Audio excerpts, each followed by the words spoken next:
So the last part for today I entitled Anglo-Saxon Britain. So after the Romans go and there is an influx of another ethnic group, the Anglo-Saxons from continental Europe, so Germanic tribes, and this is the early period of the Common Era. So we have the beginnings of Christianity as well, and we also have some legends referring to one of the greatest heroes of British culture, that is King Arthur. Here we have a late 19th century artistic photography by one of the pioneers of artistic photography, Julia Margaret Cameron, in which she poses, a model actually, dressed up as King Arthur. So here we have King Arthur. This is King Arthur's Britain and this kind of art. Probably the most important discovery of this period is again a burial site in Suffolk called Sutton Hoo, and apparently there is a new film about it on Netflix called The Dig. I haven't seen it yet. I'm very much looking forward to seeing it. And one of the things that were discovered in this burial site was this ceremonial helmet. You can see the original state of the artifact, so mostly those central parts are surviving, and the reconstruction. So especially if you look at the reconstruction, it really shows the quality and the decorations of this helmet with this kind of face mask, to some extent following the shape of the human face. So we have the nose and the mouth and the moustache, very much like the Celtic type of the moustache that was popular in earlier centuries. And we also have organic. We also have a lot of symbolism here. So the central part with the eyebrows, what's on Scotch stunt? With the eyebrows and the nose, they form a kind of legendary beast, perhaps a dragon or some sort of bird that is supposed probably to give some symbolic advantage to this military leader. Watson said stunt. Watson. Bestämning kommer. Hodge. So here we have the helmet from Sutton Hoo, and this is many other beautiful objects were discovered, like those elements of clothing decorations, so belt buckles and shoulder clasps, which are made using very elaborate mosaic technique or kind of inlay technique. So as you can see, this is gold with some bits of animal added to embellish this object. The third thing is a purse lid, so like a lid of some sort of receptacle, some sort of bag, which was probably more ornamental than practical, and it uses the same kind of technique with gold and animal inlays. If you look close, the cat is bored half to death. And he doesn't know why I'm sitting here and talking. So the purse lid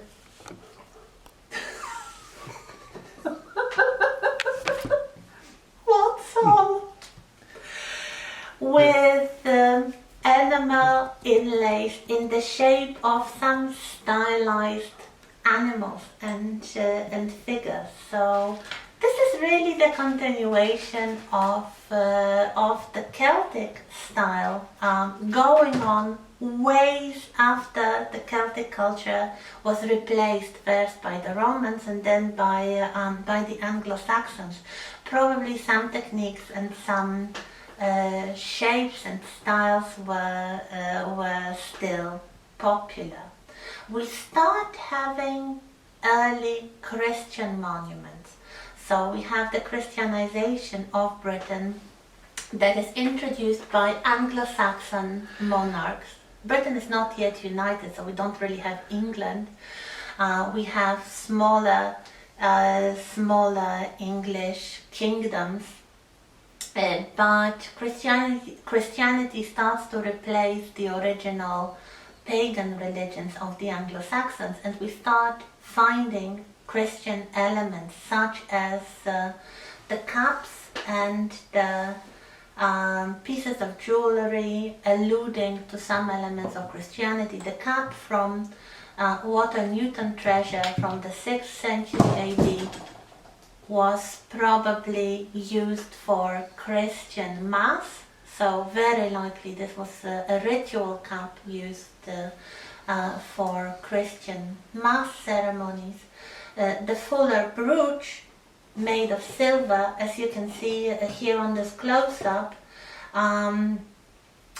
probably has an image of an angel or perhaps even Christ in the center, with the 4 evangelists flanking him and the 12 apostles, or the symbols pertaining to the 12 apostles around that.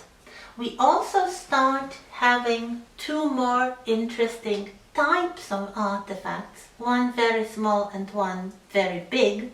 The small one, but of course very important and beautiful, is the beginning of illustrated books. We have the first books. These are mostly books used for Christian rituals, so they are either parts of the Bible or they are missals, so the books used for celebrating the Mass, or for reading parts of the Bible during the Mass. So these books are of course all made on parchment, not paper, and here we have the culprit himself. So we have the books made on parchment, mostly by monks living in monasteries. They are all hand written and hand decorated, and these books, probably the most famous one, and according to many scholars the most beautiful one and the most inspirational one as well, is the Book of Kells, which is in Ireland, in Dublin, the University Library in Dublin. If you ever go there, go and see it, or perhaps watch an animated film, The Book of Kells, from a few years ago, which is inspired by the book itself. If you look at the pages of the Book of Kells, they combine the Christian text, the Christian message, with the Celtic decorations. So these are again those beautiful, very intricate geometric decorations that go all the way back to the Celtic culture. So especially the decorations on the margins of the papers and the initials, the first letters of the fragments of the text. As you can see, this is very beautiful artwork using a lot of time and effort and gilding, so they used real gold for the decoration. And this is one of the most beautiful and oldest surviving books in the British Isles, basically. Some other interesting books like the Lindisfarne Gospels. We have again the island of Lindisfarne, which was a very important religious place and monastery on the eastern coast of Britain. Also, they produced beautiful illustrated books. Sometimes they would include full pages of decorations and illustrations, sometimes the margins, sometimes the initial. This is a beautiful and a very, very broad subject, and we have great specialists in the Institute. If you're interested, go ahead and talk, for example, to Professor Anna Wojtyś. She'll tell you a lot more than I can. So those wonderful early Christian books. This is the time also of the raids from the Vikings. So we have the rather turbulent times, and in some places in Britain you can actually find Viking relics, so Viking artwork as well, but they mostly raided at this time and just took whatever they looted back to their native lands. The other type of artwork that I want to show you now are the hill figures. So huge monumental images carved into the sides of hills, usually chalk hills. So beneath the layer of grass and vegetation there is a white stone, or so if you reveal it, it gives a very good effect, and it can be held in place for a very long time with just a little bit of maintenance. So if you remove the growth of grass from the hill figure, it can last for centuries, and some of them do. Like the Cerny Abbas giant from Dorset, a huge chalk hill figure, many meters long. This is really huge. And as you can see, this is a very masculine figure with some sort of weapon, like a club. It was sometimes suggested that this is supposed to be Hercules with his club, or some sort of local deity, especially connected with fertility. Just look at the genitals of this character. And nobody really knows when this figure was first created, but it was maintained and kept from becoming overgrown for centuries. So most likely this is from the Anglo-Saxon period. Another example from East Sussex, Longman of Wilmington, a very mysterious carving showing a human figure with two straight lines, and there's much discussion who this figure is supposed to be and what these lines are supposed to symbolize. Are these two spears, and the figure is a guardian, so a kind of protective spirit, or a warrior guarding the lands?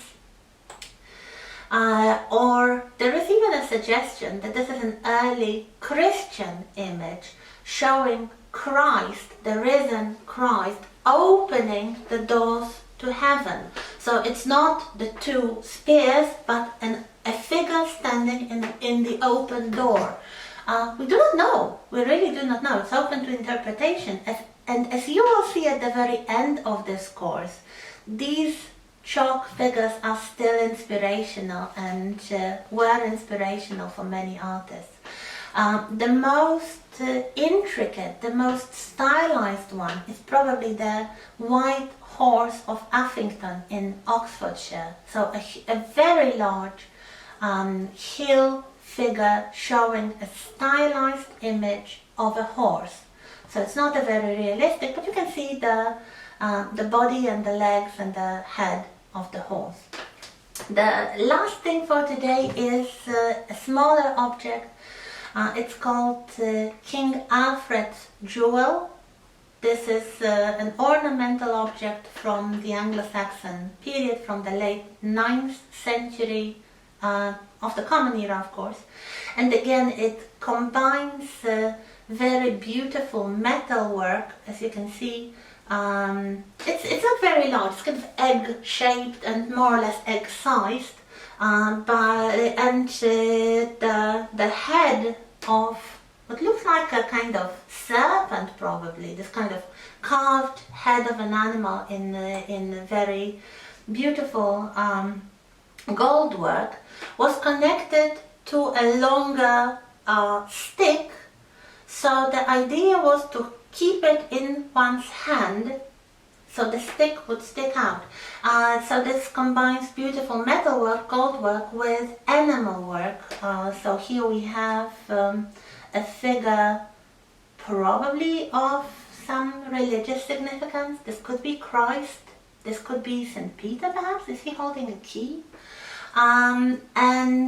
The purpose of this object, this was actually a page turner for one of those beautiful books. King Alfred was one of the great monarchs of the early Middle Ages.